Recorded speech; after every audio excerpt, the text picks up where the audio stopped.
Oi, pessoas, meus doentes preferidos. Hoje vamos falar de uma situação muito comum, conhecido por hérnia. Para você que não sabe, hérnia, o significado de herniação é quando uma estrutura ou um órgão sai da sua posição anatômica. Olha, professor, o que é a posição anatômica?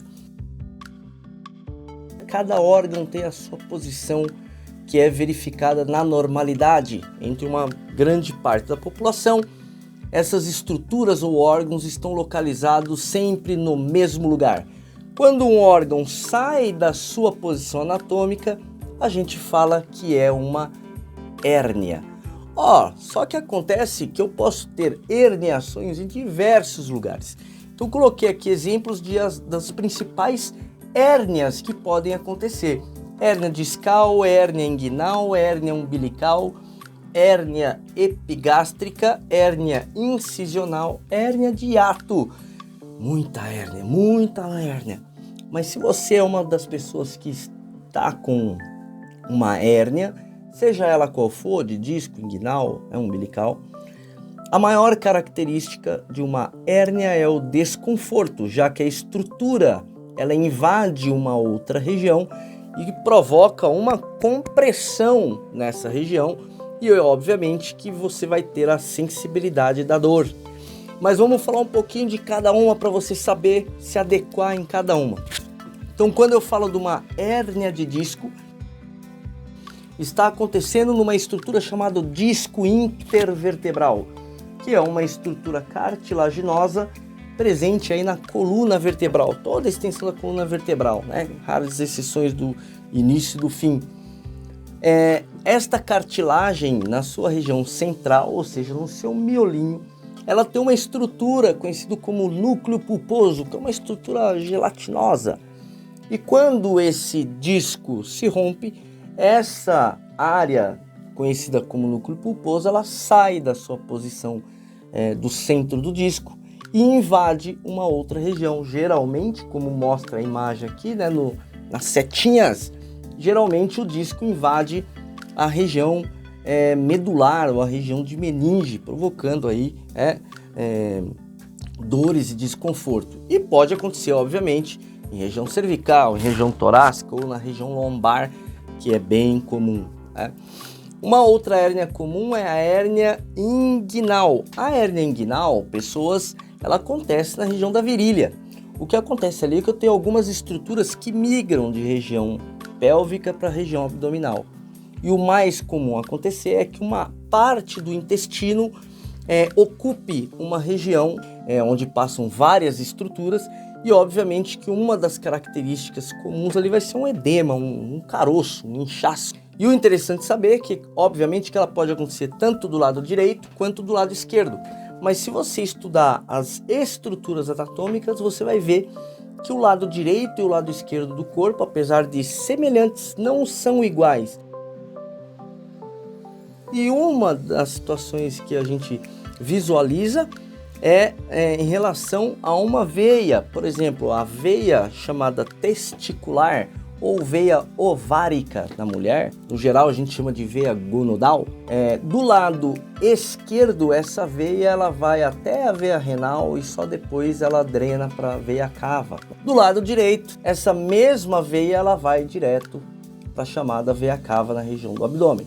Então, obviamente, quando a gente pega aí hérnia inguinal, na maior parte das vezes, se a gente for colocar em porcentagem, o lado esquerdo é a região mais afetada, por conta de estruturas anatômicas. Outras duas hérnias comuns que também podem estar ligadas à herniação de alça intestinal é a chamada hérnia umbilical. Obviamente que essa herniação ela acontece na região do umbigo, muito comum na gestante, mas também pode acontecer por expansão do abdômen, né? O abdômen expande e eu tenho aí uma herniação de uma parte do intestino para a região umbilical e ela fica saltadinha, né? Ela fica para fora, gerando também desconforto. Outras duas hérnias comuns também significativa é a hérnia epigástrica, que é parecida com a hérnia inguinal, só que ela acontece um pouco mais para cima, próximo da área do estômago.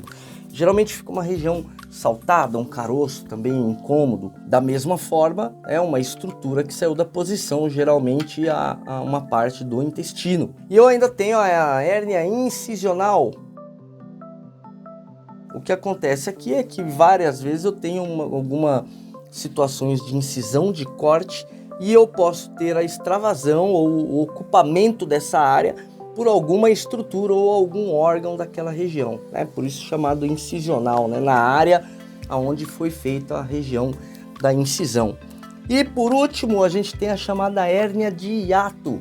A hérnia de hiato é caracterizada quando uma parte do esôfago e do estômago são projetados para a região do tórax.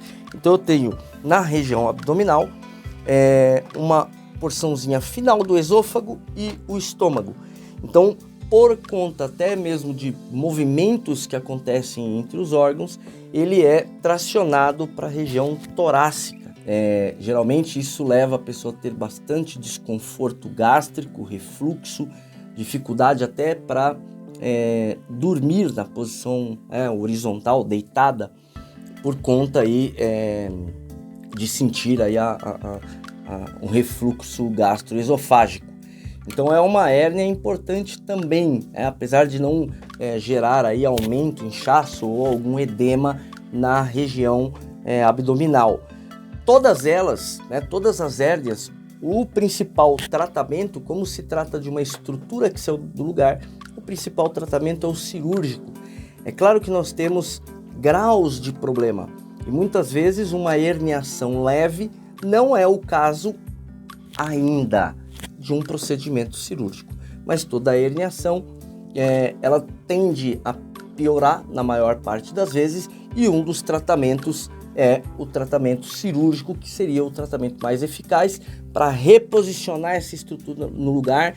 Muitas vezes é colocado ali uma proteção, uma telinha, para que esse órgão não mais saia daquela posição, e aí se resolve o problema.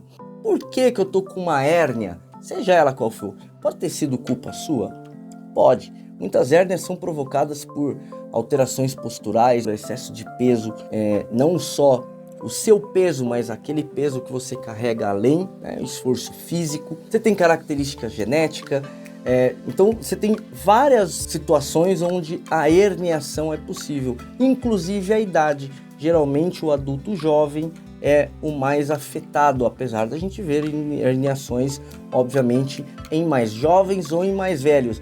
O importante é você saber que a tendência de uma herniação é piorar.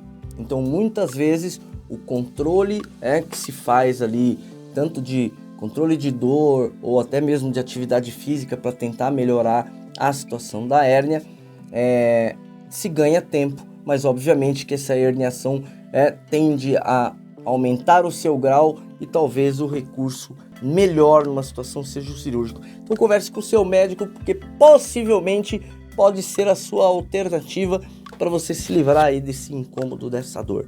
Meu nome é Thiago, eu tô aqui para te ajudar, tô aqui para te ensinar a pensar, tô aqui para te ensinar a entender a doença que você tem. Afinal, todos nós somos doentes, ou você acha que você não é? Eu não tenho problema nenhum. Eu não tenho problema nenhum, professor. Até mais, meu doentinho. Logo mais vamos falar de você. Você que tá aí deitadinho, zoado. Seja bem-vindo, somos todos doentes.